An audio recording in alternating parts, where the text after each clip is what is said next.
everyone, and welcome to the last episode of 2021 of Revenue Hacks. My name is Calvin Tilokee. I am the star of hotel memes on Rev Problems on Instagram. As you guys may know, I also do social media and career coaching. I am very happy to welcome this esteemed panel today. We're going to be talking about what has the pandemic changed in hospitality forever.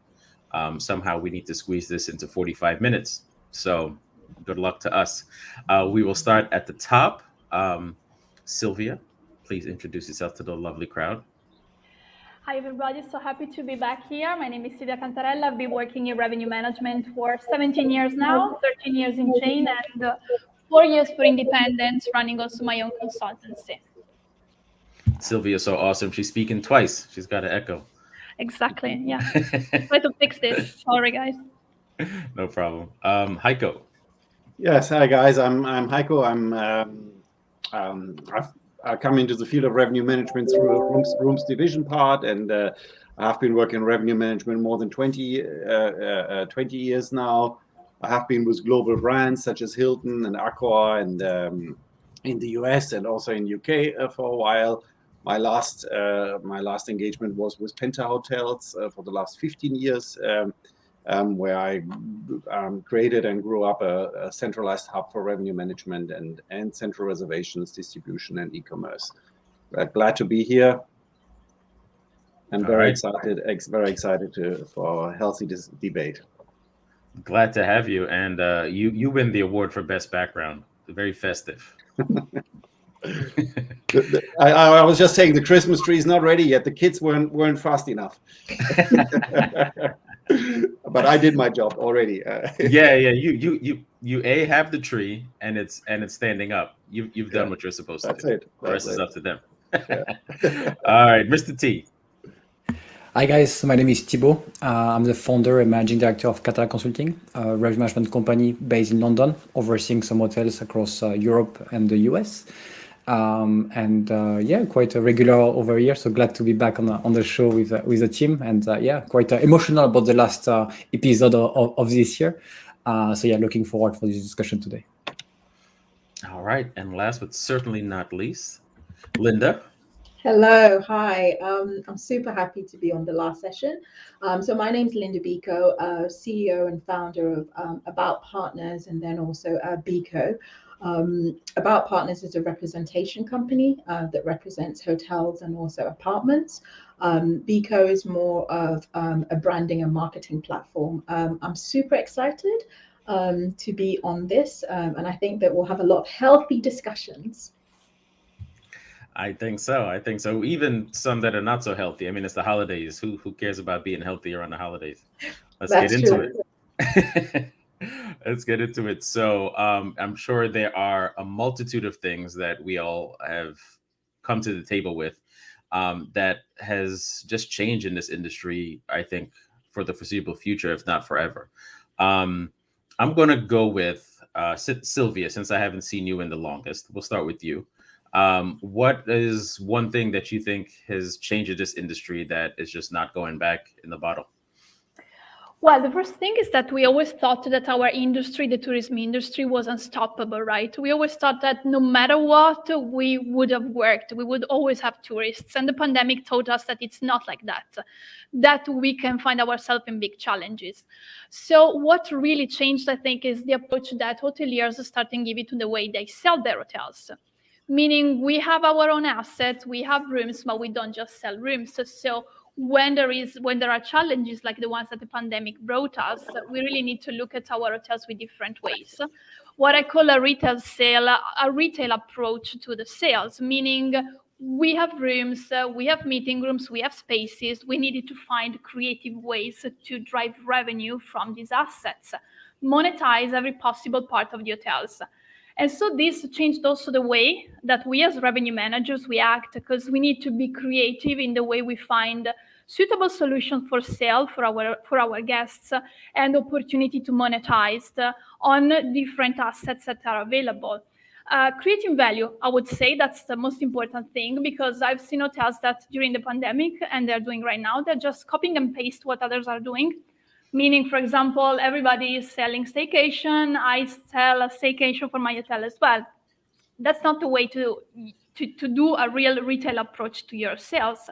You really need to understand who your customers are, what they want, and create a tailor-made offer and solution for them. That's the best way I think we need to go moving forward, and that will remain also after this pandemic. We hope will soon be over. Yeah, that's very well said. I think everything we talk about on this show always comes back to that: is know who your guests are, right? I mean, we've been banging that drum for ever since I've been on the show, which is close to a year. So hopefully, I mean, people just got to get it already. We need to start sending this into everybody's morning stand-up or something, because no, it's interesting what you say about just kind of copy and pasting other people's strategy, which there's room for that in revenue management. I think we all copy each other, and sometimes you see something like, hey, that's a great idea, I wish I had thought of that. But I think what you're describing is just kind of laziness. It's like, let's just throw something out there.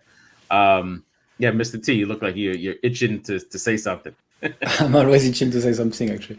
But I think it changed completely the mindset of a revenue manager and people in the industry to look for survival way to survive in a way that to be creative in a new approach into new revenue streams. I've seen some hotels selling ice creams in front of the hotel during the summer, or I've seen some hotels selling like virtual tour of their meeting spaces or whatever. But the creativity that people have put in place, I think that's definitely a big change of mindset, which I believe will stay there. Instead of having just a revenue manager or the GM just sitting there doing the same stuff over and over again, this new wave of creativity came back. It's a new trend, and I believe it will stay for longer. And what Silvia mentioned is very, very important. This kind of shift from Revpar to total revenue, definitely a big one of it was already happening, but now it's actually accelerated this trend. And then the second one, the way our people are building the hotel, the way our people are designing the hotel from scratch, they are starting to think, how can I optimize every inch of my space? Restaurants to be turned into co-working spaces, or spa, the way to optimize those kind of things. So it changed completely the mindset of people to make better use of the full asset instead of only rooms, F&B, and that's it. So I think it's a mindset shift that we have seen evolving from the pre, during, and post-pandemic.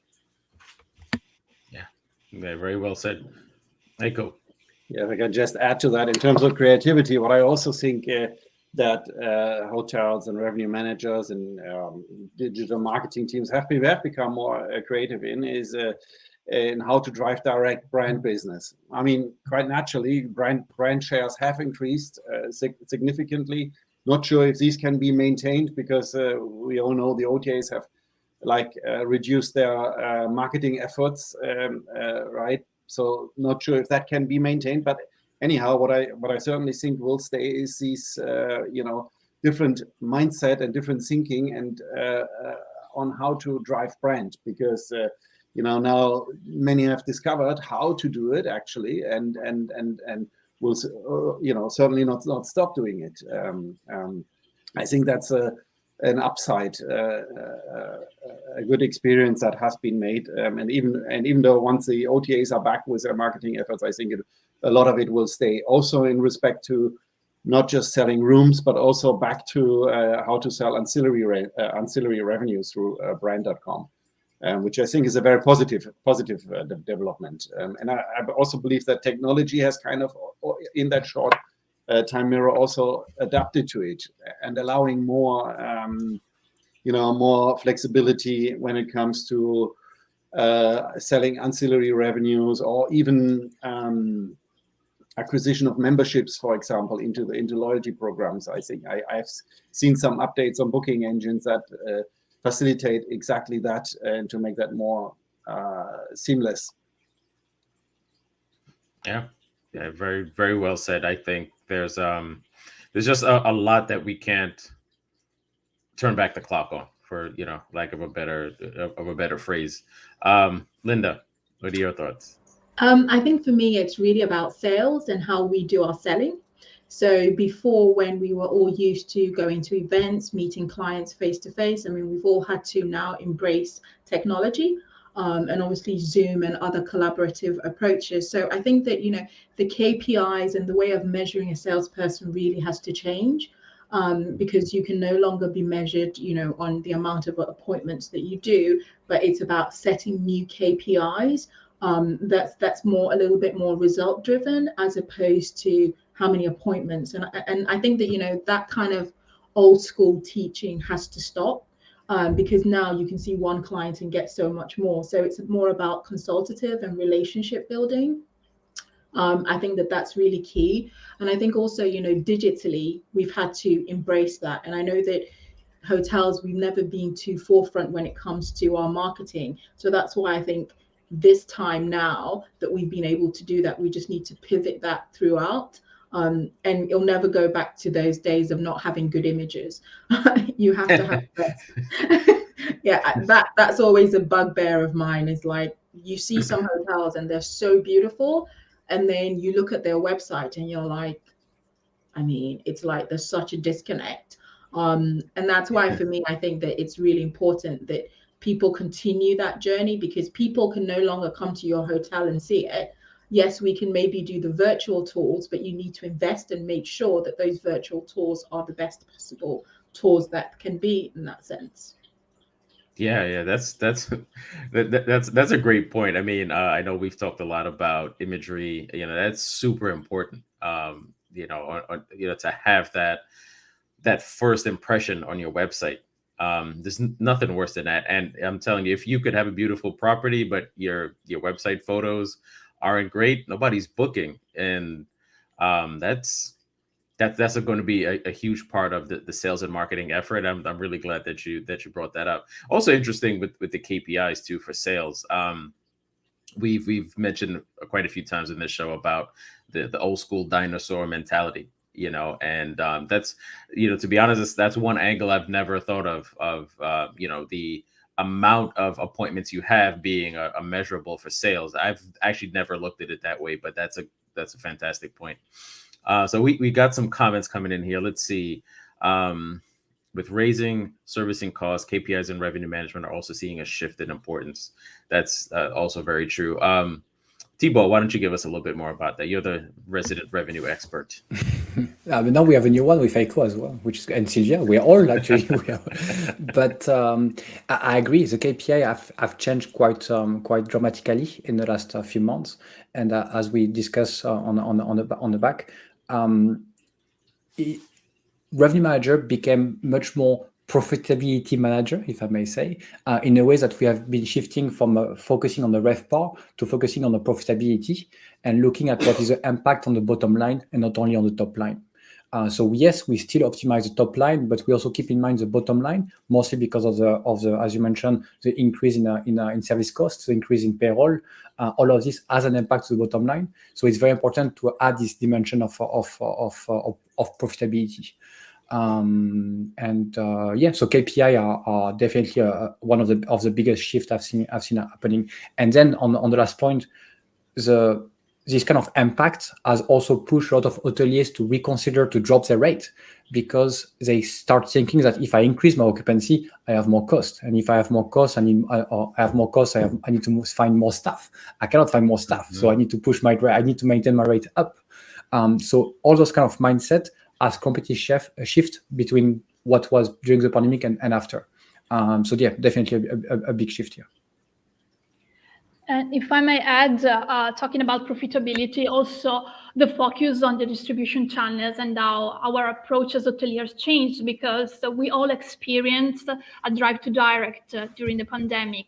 So I think that was a really good thing, because especially for those hoteliers that were relying a lot on OTAs and intermediaries, they realized that they can drive direct sales. They just need to invest on education, in training, probably in technology when needed. But there is an opportunity to really shift also on that side of distribution and increase your profits accordingly. Very well said. So you guys are a lot smarter in revenue than I ever have been. So I'm glad I moved into social media. But Thibault, you no, go ahead, Heiko. Yeah. So just one last point on the revenue management. What Thibault just said, and I think this because what I think is these the technology, especially for revenue management, now also fosters this. Changes this more traditional role of a revenue manager, or in the early days it was called yield manager, where you would have a person changing rates every day or a few times per day and going into the distribution channels and changing that.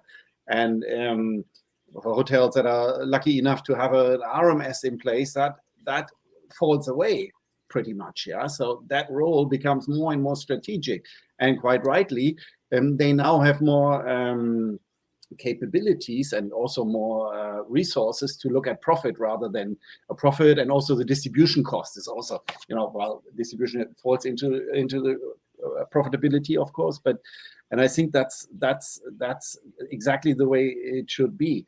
I'm not sure if this process, of changing rates manually in the channel manager, is that still there?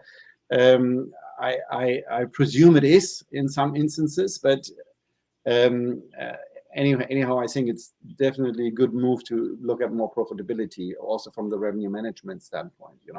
I've talked to someone the other day, and I was quite surprised. I'm not sure if it's good or bad, but I talked to someone in a corporate office, and they actually had their revenue manager assigned to the finance team, to the controlling team.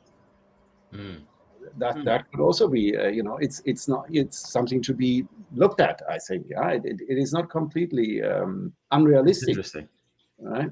Yeah. That's an interesting angle.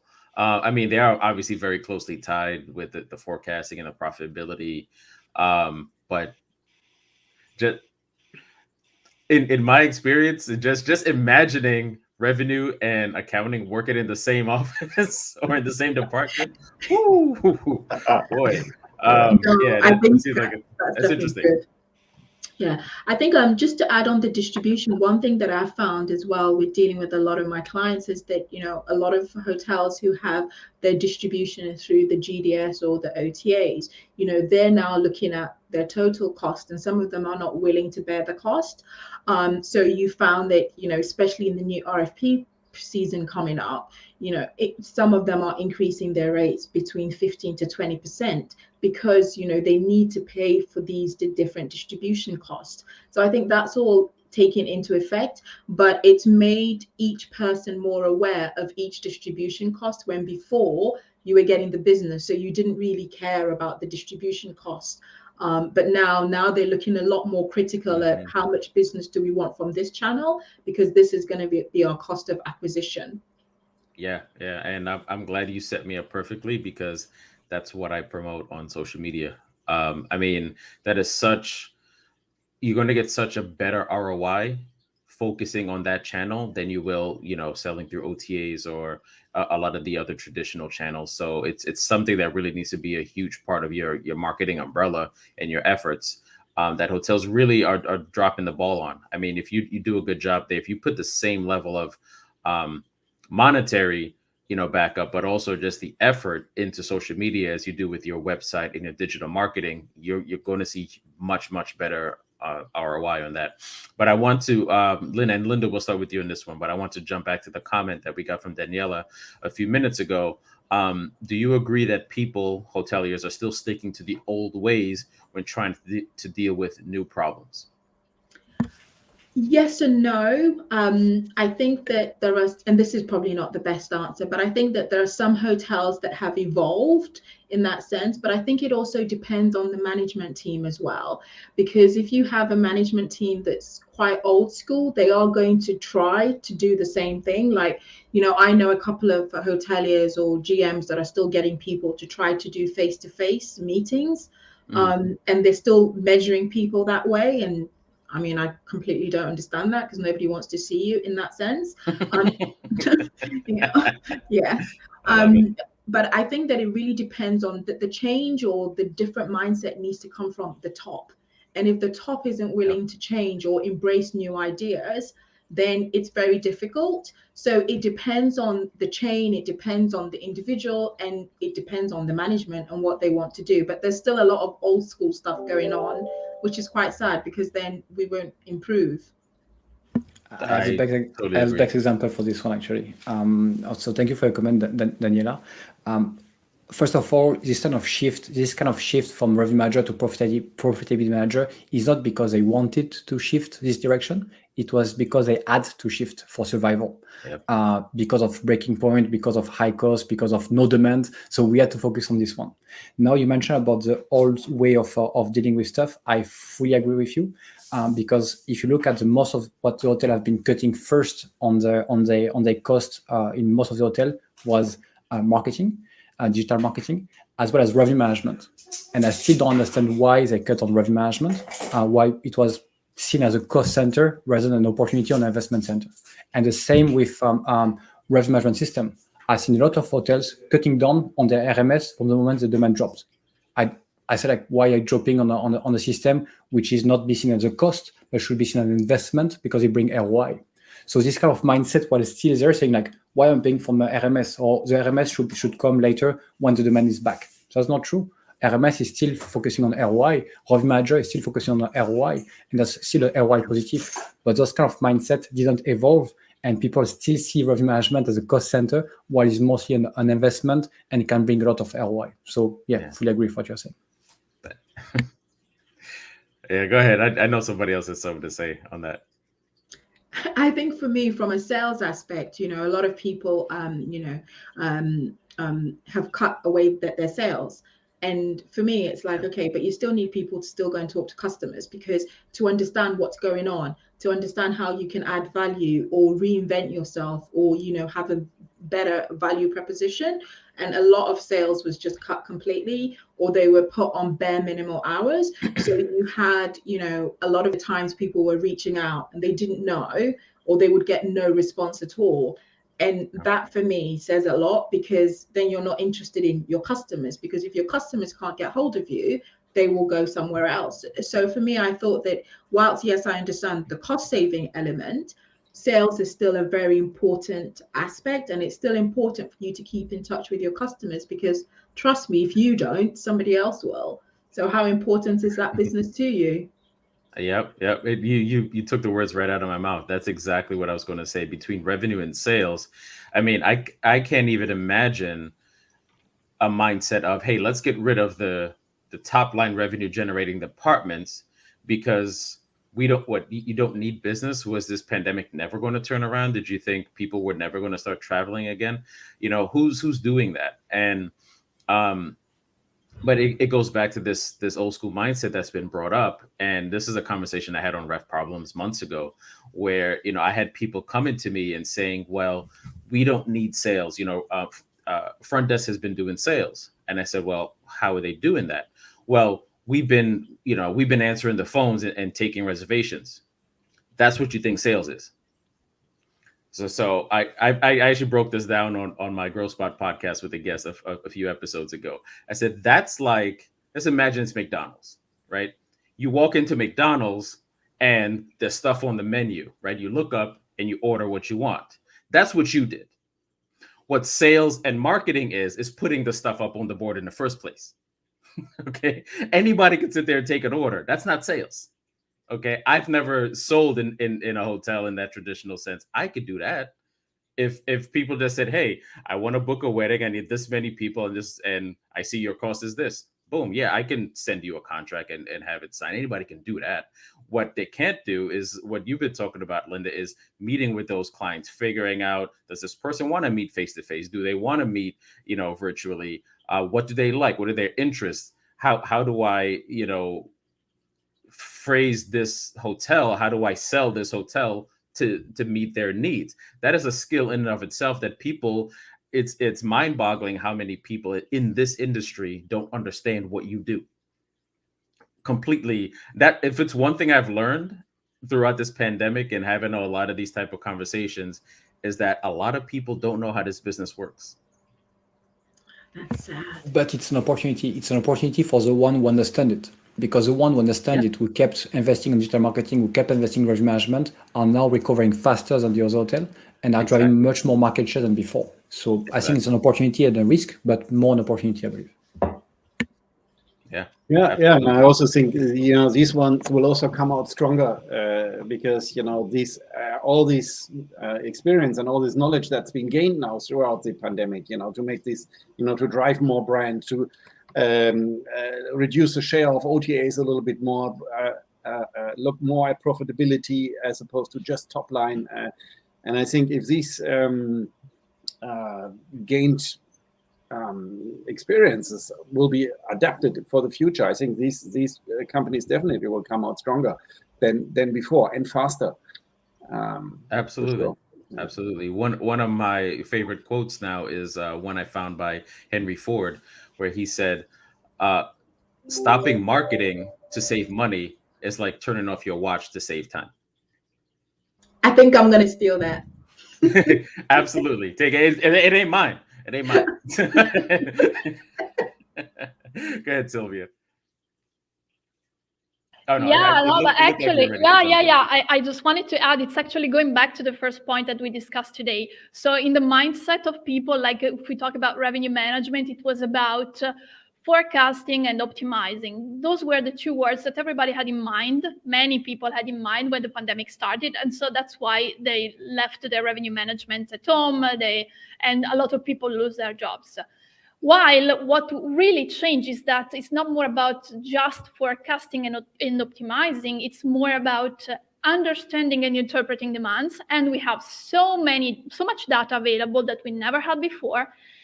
And driving, which is the key word for us right now. So that's, in a way, that's where sales and revenue really get together here, because it's like we have been talking about breaking silence and join forces throughout the year, and that's really what we really need to move forward.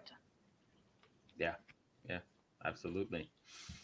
All right, well, we dove deep into that one, which I'm glad. That was a great conversation. I'm going to bring something to the table because Thibault, when you were speaking before, reminded me. My biggest thing that I think we cannot go back on in this industry is technology. I think what the point you made about people becoming focused on profitability because we had to. That's just the mindset of this industry. And again, I've been in this state for 20 years, and it's always the same story. We don't do anything until we have to do it, until we're forced to do it. I'm old enough to remember when Expedia was like a bad word, and it was this thing that what is that? What's an Expedia? What's an online travel agency? Right now, they're dominating share in your hotel, and you've got to figure out. Hotels have been for years now trying to figure out, how do we get this back? How did this happen? How are they getting 20, 30, 40% of our business, and we're paying all these commissions? And now all the major brands are coming out with these, brand promotions. If you're part of our loyalty program, you get a discount. That's not sold to OTAs, but that's all reactive, because Expedia, Booking.com came in and said, and took everything, and we were sitting back like, what's all this? Similarly, I remember when TripAdvisor first became a thing, everybody was like, that's just a place for people to complain, who cares, Now look at us. Everything's rate us on TripAdvisor, we'll give you $25 if you mentioned on TripAdvisor. We're constantly behind the curve, and it's no different with technology. You go to restaurants now, at least here in the States, everything's the QR code. But that technology has been out for 20 years already. But now we have to use it, so we're using it, right? And we just got to get out of this mentality. How do you guys think that we can do that if we're actually going to do that? Yeah. I put you on the spot, Thibault. That's all you. I can see this. Yeah. No, I mean, for sure, and that's something we keep repeating since the beginning of Revenue Hacks. I think technology, embracing new technology can help you increase your productivity and efficiency. And this kind of pandemic has accelerated the adoption of technology, I believe, at different pace in different countries, for sure.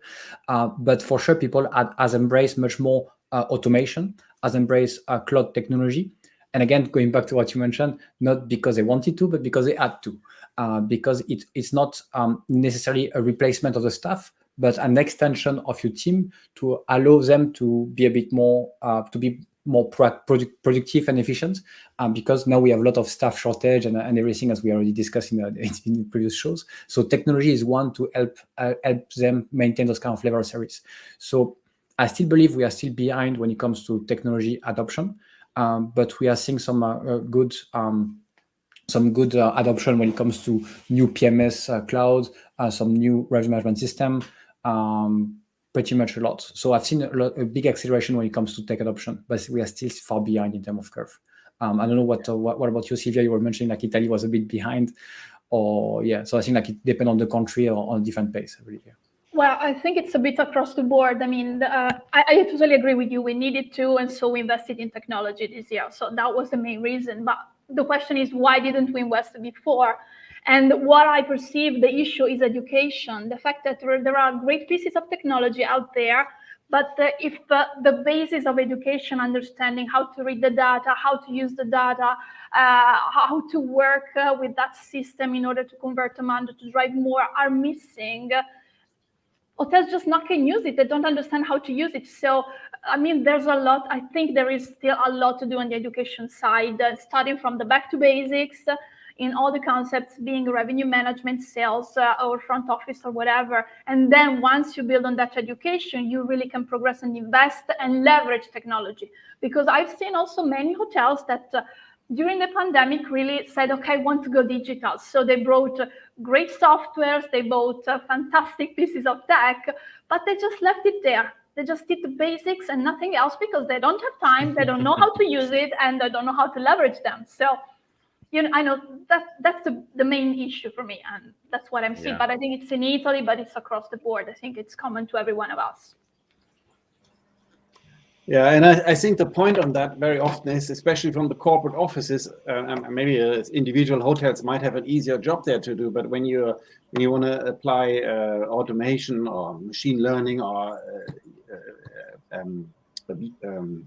even BI or any kind of automation, if you want to apply that from a corporate office, this is quite a huge job. I think it, especially for these more traditional thinking, smaller brands, it almost requires a full change management concept before you actually do that. It's not just done by signing a AI software for a chatbot or for reservations bot and a contract, and then you think the job is done. No, it's not. You need, first of all, you need to have people that can actually deploy it.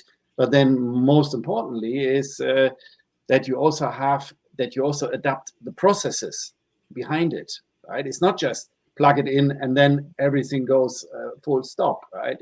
The processes need to be adapted. You know, let's say you have a bot of some sort and it needs an escalation where a live agent goes in, then the live agent needs to be told when do you go in and how fast do you need to answer to that, and these kind of examples. Same for revenue management.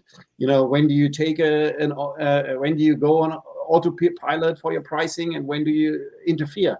Yeah, and there's so many. The processes are important, and then also to, speak to the people that actually have to maintain these semi-automation or full automation. It is in some instances it requires a full change management, starting from top level. Yeah. We keep going back to that. It comes down to leadership. Yeah, I think for me, one thing is, in sales, we're used to, going to drop the donut. So we enjoy going to all these big call centers and, giving away the freebies. And that for a salesperson was like our biggest achievement. We've presented to 100 people who we've hosted lunch for, and we can't do that anymore. So it's about how do we still manage to get to these key decision makers that are booking travel and to talk to them about your product in that sense. And that's why, some of the other companies that I deal with are now doing a lot more virtual presentations, but they're doing it in such a way that you can record it. So it's like on demand, so people can actually look at it at their own leisure. because we are not allowed to go into the offices. And that for me was one of the thought processes behind the Bekoe platform, was how can I get hotels to record, but give me specifics on their USPs so that people can actually listen to it, because those days of us going into the offices, I think are very, very far away. And I don't know if they'll ever come back again. Right. Right. I mean, I'm at least hopeful that they will. I think they'll be, eventually we'll get this pandemic thing under wraps. The world has been through things like this before, right? I mean, travel and, hospitality has been around for the dawn of time, pretty much. So the world's been through these things. We will get back to, I think, a sense of normalcy. But in the meantime, we do need to adjust and to pivot. And to kind of piggyback on a comment from Julie a few minutes ago, my experience in this industry, the mindset is always focused on immediate ROI. It's not focused on how technology can help customer service, how it can supplement our staff. This conversation, anytime it's come up in a hotel I've worked at, it goes to the GM. The GM is asking questions about, well, what does this cost, et cetera, et cetera. Then that has to go to ownership, who, again, this is just my experience, all they care about is how much money this is going to cost. And if this is going to cost X amount of dollars, well, then who can we cut to replace that X amount of dollars? That's the mindset. And that's the advice in my experience. So I think until that shifts to more of a collaborative effort, like you guys are talking about, until that shifts from, hey, we're putting in this AI chatbot so we can take this mundane stuff away from our guest service agents so that they can actually spend that time servicing our guests, which is going to increase our guest scores, which is going to increase repeat business, obviously increase rates and increase profitability. That needs to be the mindset. Until that is, I think we're constantly going to be having this issue. And the more, which leads, yeah, go ahead. Yeah. I think it's a very valid point what you're saying. And the more I progress as well in the industry, the more I realize that we are a people industry. Being staff as a staff management, or being guest as a guest management, technology just a tool in between. But the more we should focus on people, making sure we have them on board, making sure we have the culture right, making sure they understand how to use the systems and everything. It's all about people management. It's all about creating the right atmosphere. But focusing on people, being the guest, being the staff, I think should be the top priority for any hotel worldwide. Absolutely.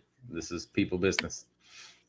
Yeah, just to add to that, I just wanted to, I think our industry, especially the hotel industry, it has to happen. Automation has to happen, because all the other industries like airlines and, airport authorities or all different kinds of travel have also adapted. Many governments are now going more into digitalization for their administrative processes and all that. And, the hotels that are not going to follow it, and I'm speaking for Germany because we are always very much behind, but I see from all other different industries, they are also doing it now. And at one point, people will no longer understand if they can't have at least that same experience also when they come to a hotel. It's going to happen. It's going to have to happen. No, I'm right there with you. I always use the analogy of raise your hand the last time you actually walked into a bank. Right. Exactly. I mean, you can do all this stuff on your phone now. I can't remember the last time I sold a house. I got a check. I took a picture of it. It went to my bank account.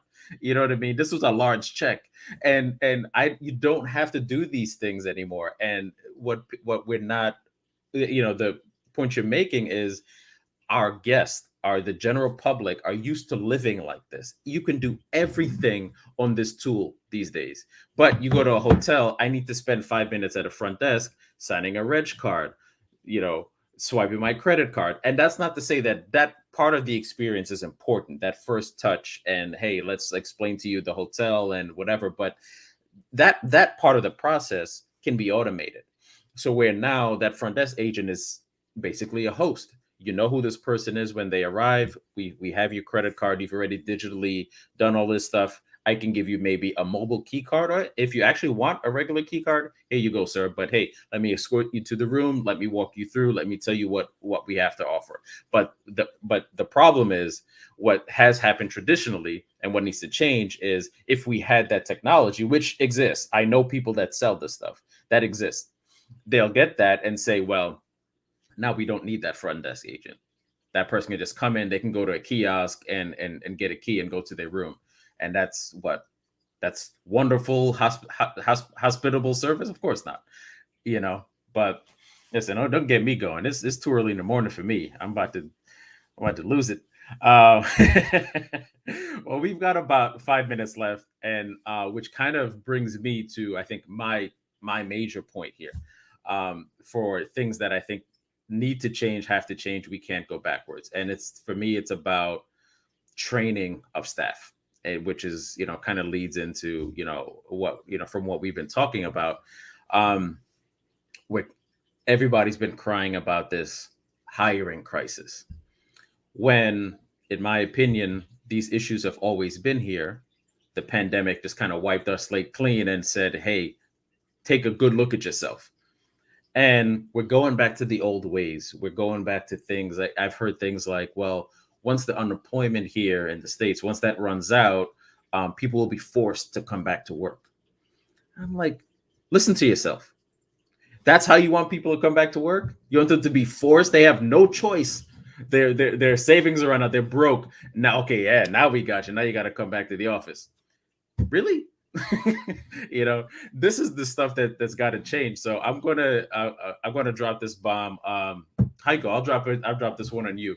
What are your thoughts as far as training in the industry? And what are your thoughts on it? Yeah, I mean, first of all, I think it's I'm not sure if you some of you experience the same, but first of all, what we've already discovered now, after the first couple of waves through the pandemic, obviously a lot of people have been let off, and what we are finding now here is that they're simply not coming back. Yeah, they are not coming back, which is a bigger problem. We've always had problems with staffing, but it has increased now after in the course of the pandemic. It feels like people don't want to come. The people that have been let off, they don't want to come back anymore. They have now experienced working in other offices as office assistant or whatever their job was. They've seen opportunities where they can maybe also earn more money. They're not coming back anymore. Yeah, and on a general note, I think the whole training is one point, but the whole concept of hiring people and also recruiting in general and developing the stuff while they are there has to be rethought completely. It has to be there have to be just in like any other industry that you will probably have a development program for each employee, and that's not just for top management or medium management or whatever. It needs to start from scratch. It needs to start with line staff. They need to have their development programs, otherwise they're going to be out. I've managed call centers where there's line staff, and you can either have the situation where at least after 12 months, no one wants to be a call center agent for too long time, right? So right. You either have the situation that you constantly change, at least after you constantly change the people, that then you have to retrain the people. Some of them leave even earlier. So in the end of the day, you're actually spending more time with re-recruiting, retraining, and all that. And then obviously your service doesn't get any better with that, because every time the people need to get to know the customers over and again.